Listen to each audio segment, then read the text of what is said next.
Hi, everybody, and welcome again to this edition of the Spartan Sports Report here on this holiday week. And we have special guests here. First of all, I'll introduce Larry Myers. You all know Larry from the voice of the Spartans at Spartan Bowl. Sam is away, and the guy in the middle is the athletic director at CHS, Brent Duncan. I'm sure you're familiar with him. How are you guys? Awesome. Pretty good weekend, man. We worked hard for a couple of nights, but we got her done. Yeah, that's a good thing for the Spartans. So it's a good weekend for everybody. You know, even though the Lady Spartans took a loss down South Dearborn, they played much better. And yes. Unfortunately, we couldn't make a few free throws here along the way, and I think we had a different outcome. But if you hadn't had a chance to see them come out and play, I'd like for you to come watch them. They are vastly improved, and you can definitely see some things happening that are in positives. Right. The kids are working hard, and it shows.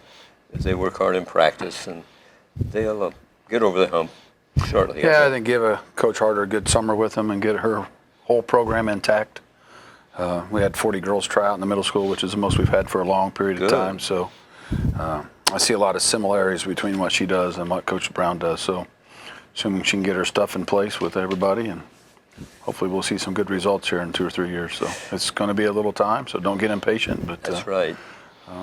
Definitely a lot of positives about what's going on out there in the girls, even though the record's not indicated that at all. So yeah, the girls played the first game of a doubleheader at South Dearborn Friday night, and the Spartans played the second game and went crazy offensively for the first time this season, I think. Well, that's a combination of us being good or their defense not being very bad. But we got off to a slow start. You know, we're down 6-0 to start with. They hit 2 threes and pretty good little run on them after that. So. You know, for us, getting in the 70s like some teams getting in the 100s, so that's a big offensive night for Coach Brown. So, Larry, I know you saw the game. Your impression of the South Dearborn game? South Dearborn, yes.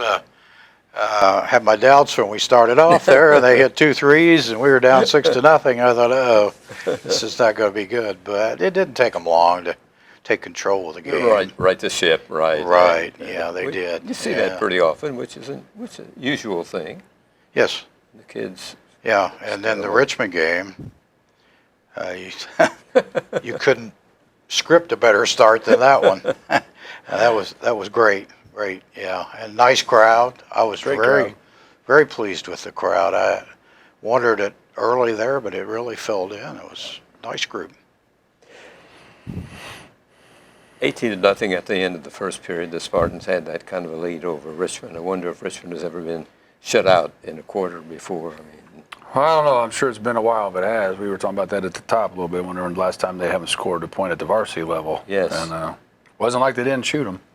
That's true. They didn't go in. And we played some pretty good D and limited to one shot at a time. And for some reason, as the game went along, our kids forget how it got them to big lead, and sometimes they think they can do their own things and get outside that little system, and things don't always go very well. So obviously they creep back into it. It's a good first half of the Spartans, but in the second half, let's talk about the Richmond press. First of all, explain what a press is, Coach. Well, obviously they picked us up full court, but you know, I know that Kerry practices against it quite a bit and is ready. And I sometimes just think when you get out to that big lead, you let down a little bit mentally, and you can't afford to do that against anybody at the varsity level because they all have the ability to come back and take it on. So we probably tried to make some passes that we probably shouldn't have made. Right. Tried to thread the needle a few times when we should have just passed it around and got to where we needed to be at. I'm sure coaches addressed that situation today at practice at 4 o'clock and have them ready to come up this weekend to play again. So, Even the presses disrupt the offense and also force you to not make the 10-second line? Well, it depends. Everybody's got a different reason, you know. Okay. I always joke that if you want to speed the game up, you do a full court zone press, and if you want to slow the game down, you put them in a man. And people think the opposite, because most schools, when they're in a man, they wave everybody off to the other end and take their time with one guy bringing it up. But obviously Richmond would rather have the game running up and down the floor. They played Tech the night before, and it was just up and down the court. Yes. And I'm sure that's the style they would much prefer to play, and that's not the style that we're capable of getting in a track meet with people and doing. Although I know people think that's what they want to see, and you can see that, but you'll see that we won't win as many games. So, yeah, I think they kind of, there was a period there when they started that press that they got us to play their game for a little while. But we noticed that last year at Newcastle. You know, unfortunately last year at Newcastle Greensburg, we lost those ball games back to back when Coach Brown's father had passed away, and We had a substantial lead on Newcastle in the third quarter, and they got us into their tempo, and we tried to run with them. We don't have that capability right now to run. Yes.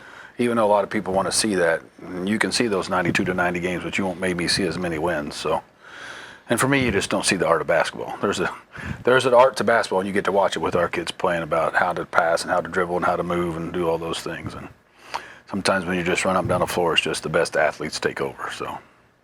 Well, yeah, that's not our style. I don't think the Spartan fans want it. No, and I think people have a misconception about what our style is, because obviously if you were here with Garrett and Grant, we were up and down the floor a little bit more than we are now. But our skill level will dictate what kind of pace is played.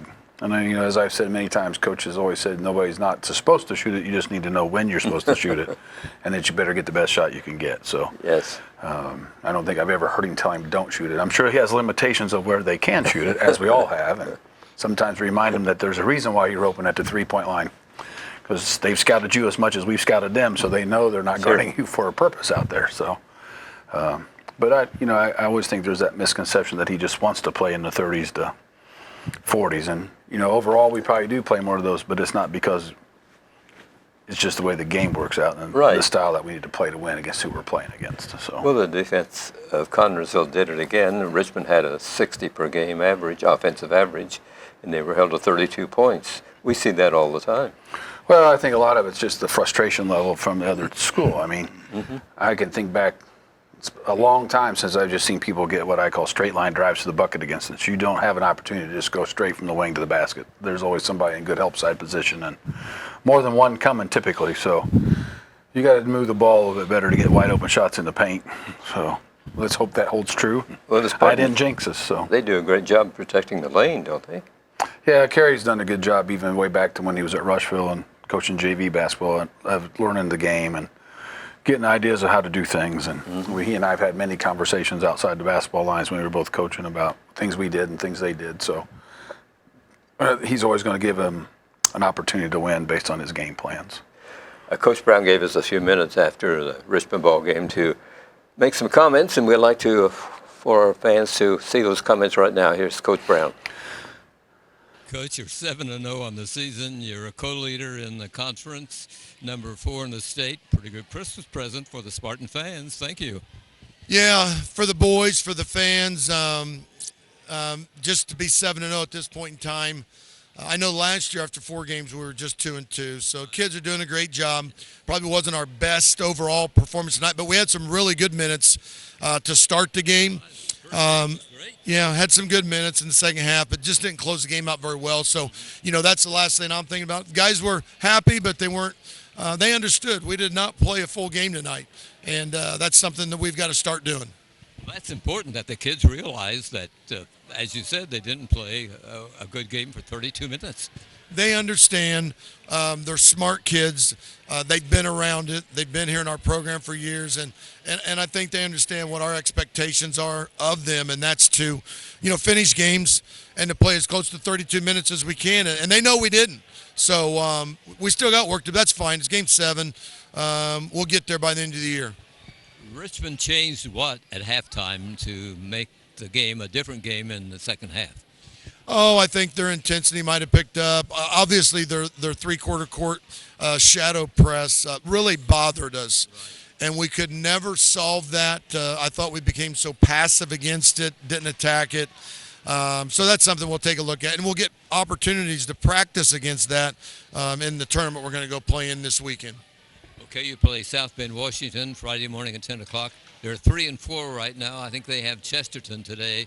So what do you expect from this crew?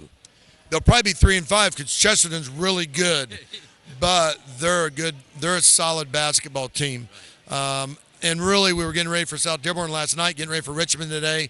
I've peeked at them just barely, but they're going to challenge us. They're athletic, they're long, and it's going to be a challenge for the Spartans, but it's a great opportunity for our kids to get better.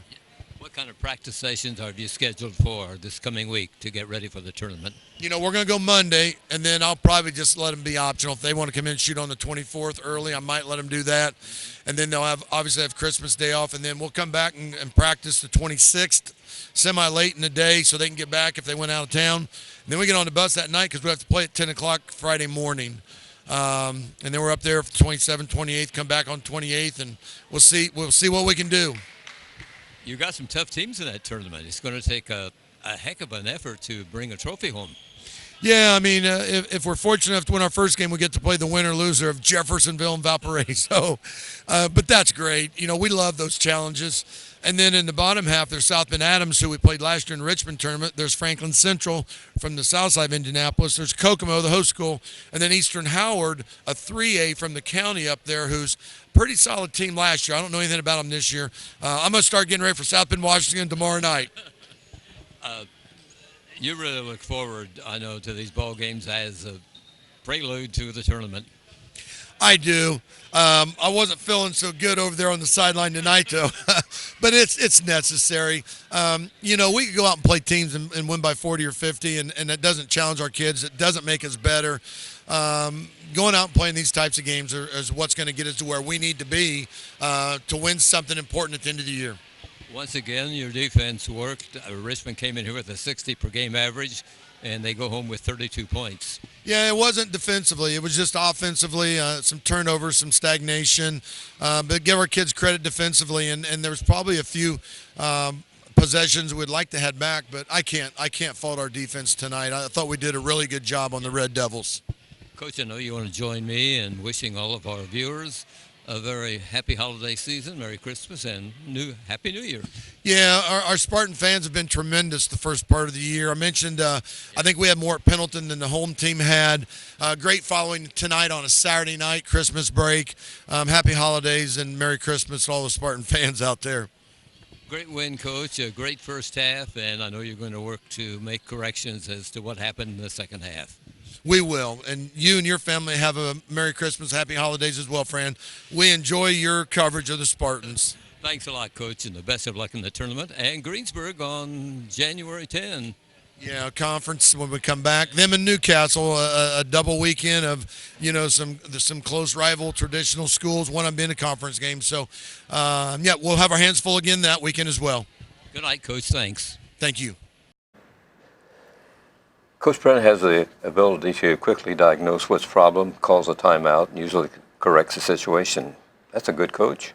Yeah, I think as the game's going on, you always come in with the game plan, but the ball dictates the game, and sometimes they do things differently than what you're anticipating. So you got to make some of those small adjustments along the way, and give credit to him, and then give credit to the kids for being able to make those adjustments to do what we need to shut some things off or just tweak a few things here and there along the way. He talked about the kids being smart. They've got a lot of basketball savvy on that team, you can tell. Yeah, they've got a lot of games under the belt, so the opportunities to play in the past and the teams that we've played in the past make it a little bit better. And he's right. We could go out and schedule whoever we want and win 20-0 every year, and then maybe lose in the first game of the sectional because we're not playing enough competition. So you can't fault our schedule. You know, our kids will have the opportunity to perform well. And as an ex-coach and AD, you always think there's 4 or 5 games you should win automatically, and 4 or 5 games you probably need to play your fanny off even to have it to come close, and about 10 that can go either way. So it gives you a good feeling about what you got going on in the season. That's right. Larry, we talked about the tournament a little bit. You've got some more details on the tournament, Phil Cox tournament, of the teams, how they're lined up and ready to go. Yeah, I think. And what happens if you win or lose, I guess. Brent's probably got this memorized, but and I certainly don't. I had to bring a cheat sheet with me. Obviously, we pay at 10 o'clock on Friday morning, and the winner of that game will go on and play on Saturday at 2:10. Oh, I think at 10. So I think we play win or lose, I think, at 10 on Saturday morning. I think so, yeah. Both of our games are at unless 10. they've changed something since the last thing I looked at. So, or something's misprinted. Yeah, maybe that's what it is. I don't know. Last time I looked, we played at 10 either direction Saturday morning, win or lose. So we only play one time. Friday night. Everybody plays once on Friday, and then everybody will play at least twice on Saturday. Right. Okay. So it should be a great tournament, like you say. A lot of great teams, good records. Yeah, the records are Franklin Central is 4-1, South Bend Adams is 7-0, along with the Spartans with the best record.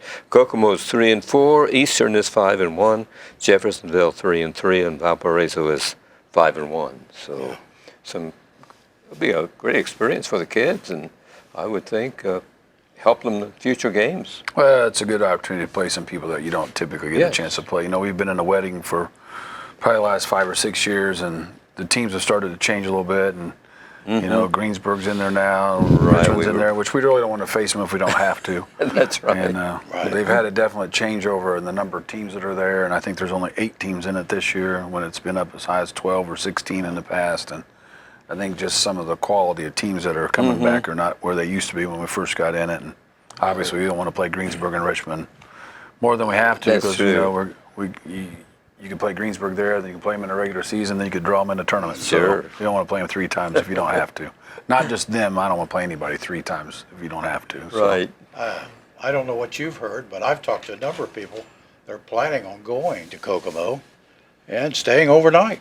Yeah, I had some Yes. people ask me about hotels, and I said, Yes. well, I just know where they told me the team could stay for the cheapest price because they got it blocked off. So Yeah, I had a person tell me today they wanted to stay where the team did, and they said full. yeah, I Can't don't get in know there. that there's many. I think most of the Okay. teams are staying in Yeah. that hotel. I So would think lodging would be a problem for those teams, but Yeah. maybe not Eastern because you said they're nearby Kokomo. yeah, about 10 minutes down the road. Right, So so they're just but other outside. teams, I mean, travel Yes. pretty far.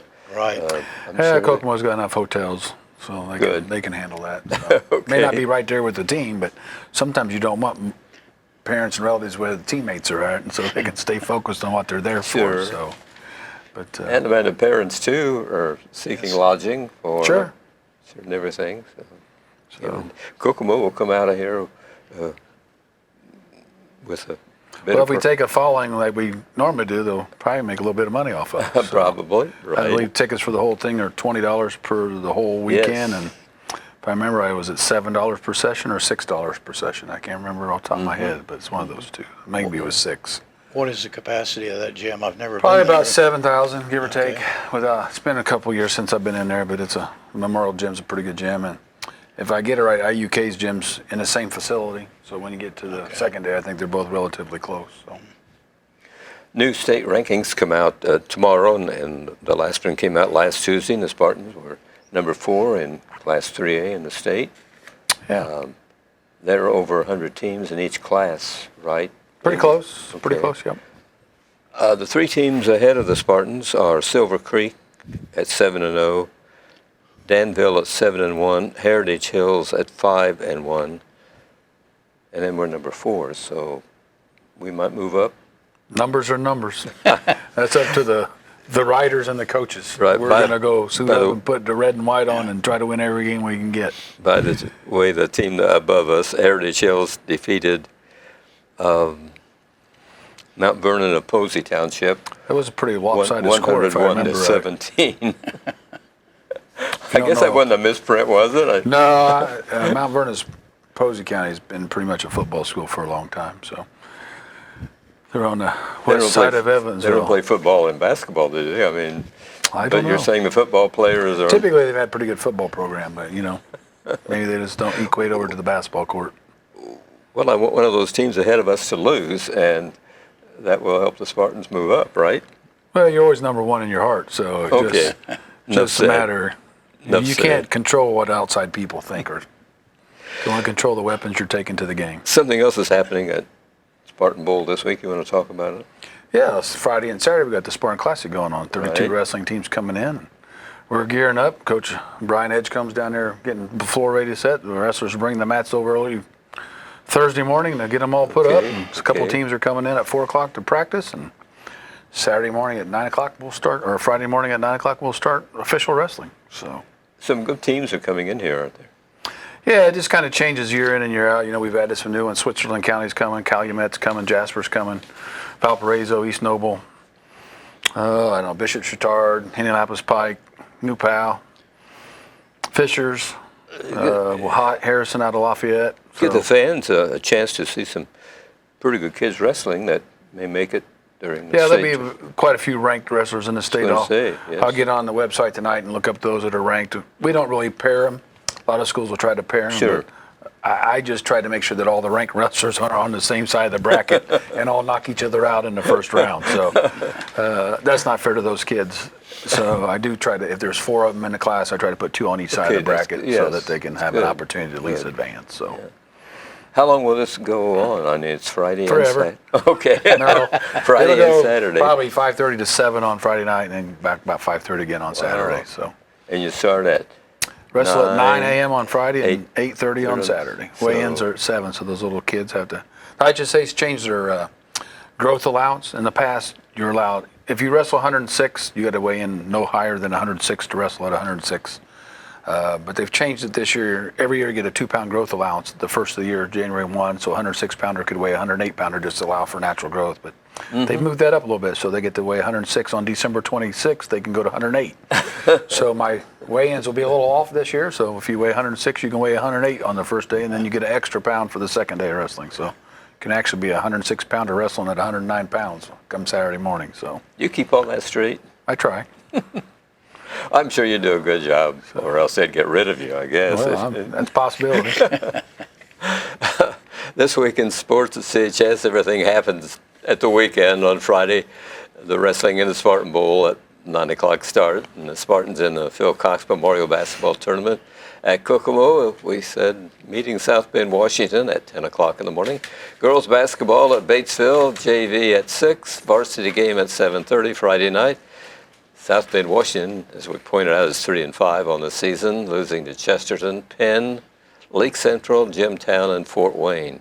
The 3 wins are LaPorte, South Bend, Clay, and Northridge for Washington of South Bend. Saturday, the Spartan Wrestling Classic continues at Spartan Bowl, starting at 8:30 in the morning. Spartan boys basketball team plays either Jeffersonville or Valparaiso in the tourney at Kokomo. They have a 10 o'clock start. Following the girls' game at Batesville, the Lady Spartans next in action in the Rumble on the River tourney. That's at Southwestern, which is at Hanover on Friday and Saturday on January the 3rd and 4th. Friday afternoon at 4:15, they will play Lawrenceburg.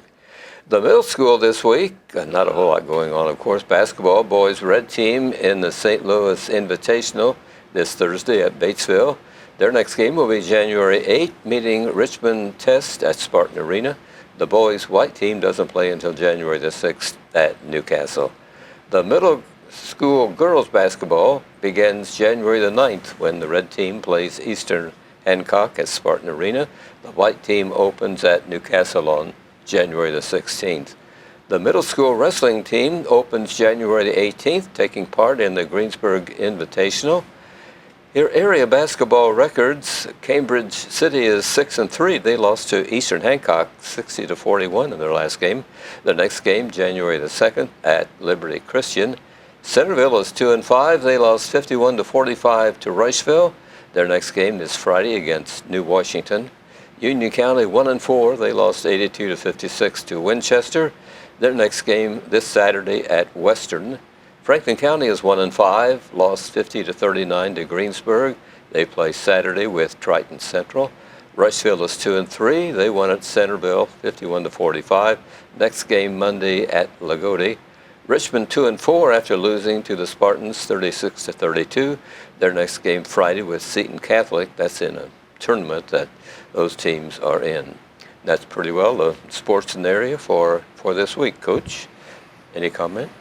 No, just be hope that our teams do well, and Coach Harder takes her girls to the river. With Scottsburg and Switzerland County and Charlestown and Southwestern Shelby and us, and I'm missing one. Maybe Lawrenceburg. Lawrenceburg. That's what we played right out of the chute. Unfortunately, but that tournament's kind of dwindled. It used to be 12 teams. It's down to 6. So I think we may reevaluate next year if we go back to the Rumble. I see. We don't want to play Lawrenceburg again. We just played them last week, and now we're going to pick them up again. Right, they're only 9-0. I think but, they're undefeated in the season. You just like to go to some place where you don't have your teams you play on your regular schedule. Yes. So maybe we'll look at add in a couple games or find another tournament to get into. But wrestlers are doing well. They went 4-1 this past weekend at Franklin County. The only loss was, unfortunately, to the Wildcats. But they'll get an opportunity to wrestle in the Classic this coming week with some good competition. And, it's a tough one to hold for us. So, we've got too many weight classes and we have forfeits. We do have a couple of kids that have come out and just don't have enough practices in yet. So we won't be able to fill a couple of those weight classes maybe until they get back. And, the swimmers placed 4th and 5th in our invitational this weekend, and then they'll be getting up for the conference here in a couple of weeks. We swim January 6th when we come back against Mount Vernon. That's our next swim match. Okay. And, that'll be at home, and then shortly thereafter that this conference, which is at our place this year. So it's good for our kids to swim in our own pool, and so far they're doing all right. Things looking up, and I have to credit you and all the coaches for the improvement that the Spartans keep. Well, you have to give the credit to the coaches and the kids of putting the time in and being in the weight room and doing things they need to do to get bigger, stronger, and faster, and just dedicate themselves. And of course, for me, it's selfish. I need them in more than one sport. So obviously our numbers at the high school aren't growing in student population, so we got to have our kids doing more and more things. So you'd like to see them participate in multiple sports from my end so that every one of our teams can thrive, and that's our goal. Well, I think a lot of towns in Indiana would like to have the sports record of CHS. Don't you agree, Larry? I mean, we have a great program, I think. Yes. And one thing I'd like to give a shout out to is the boys JV. If people aren't coming to those games, they're missing a lot. They've won 7. They're unbeaten too. Yeah. And we've got a great group of kids, and Agreed. they're fun to watch. Yeah, they're unselfish, and they get along, and there's been so much talk about them in the last couple of years, and I've tried to curtail people that they're middle school kids and they're still just freshmen learning to play, so they got a lot of growing to do, and a little bit of different competition getting ready to come at them, but so far they've played well, and I think the best part for me is it seems like they don't care who scores as long as we win, and they're unselfish, and they seem to get along, and that's you really like that in a team. That's a positive, and it's been the first time for a long time that we're really just freshmen and sophomores on the JV team. That's true. And so that's a benefit to our kids and our program and what we have going right now. So. Sure. Larry, as I mentioned at the beginning of the show, you're the PA announcer at Spartan Bowl. Is this your 29th year or? Starting the 29th year, yes. Okay, and you do the JV game and the varsity game. So how many games is that? Have you ever figured up how many thousands of games that is? Oh, I don't know. Well, I counted. think you should. Started out, I did not do the girls, but then I got worked into that. Sure. Was kind of, I don't even remember when I started doing that. But yeah, Sam and I talk about this a lot because we both started the same year. So he's working on his 29th year too. So we have Pam to blame for that. Any particular game you remember? Oh gosh, no. There's just so many. Sure, right. But in addition to the regular season games, you've done a couple of sectionals that we've had, or maybe more sectionals that we've had here, Class 2A, and and so those those were a lot of fun when we had those 2A regionals here. It was kind of like the old days, big crowds. Yeah, unfortunately, you don't get a choice to get to host them. We always volunteer, but one of these days maybe we'll get one of them back. So that moves around every year. Yeah, I think they try to find places that are more centrally located. Of course, the first couple of years we had 3 regional sectionals from this area. Right. By the time we got to the 3rd or 4th year, Indy. There were 3 Indy sectionals coming and 1 here, and so that didn't take long to bump out of here. But it got down to us in Washington for the boys regional, and Paul went with Washington. So hopefully our kids will win the sectional when we get there, not putting the cart in front of the horse. And we had 20-some, 14 or 15 games to go yet, but I'd like to have us win the sectional, the boys, and have the kids at least get a chance to see the Hatchet House in Washington, where all the Zellers played at. So it's a unique building. I really look forward to having a regional or the sectional back here. A long time since we've done that. I was just talking with Denny Miller earlier today, and he's questioning what we're going to do with tickets. I said, well, I'm working on that. So, we used to have a lottery, and if every school takes 100, which I don't think every school will take 100 pre-sale tickets, but there goes 700 of your seats, and the time you give out the complimentary tickets that you can give out, so there's another 150 to 200 seats. So 1,000 of the seats are going to just the schools and the teams, and. You're always going to give your family of the kids the first option at getting the tickets, and then we'll talk about season ticket holders, and then we'll see how we go. Yeah, I think we could put 4,000 of our own, so we may have to have a lottery of some sort just to make it fair for our people. But well, thank you guys for taking time out here in the busy holiday season to join us for the report. I know you joined me, Larry and Brent joined me in wishing all of our viewers the best of holiday seasons, and appreciate them watching, and we'll be back in a couple of weeks with a brand new show here on the Spartan Sports Report. For tonight, good night, everybody.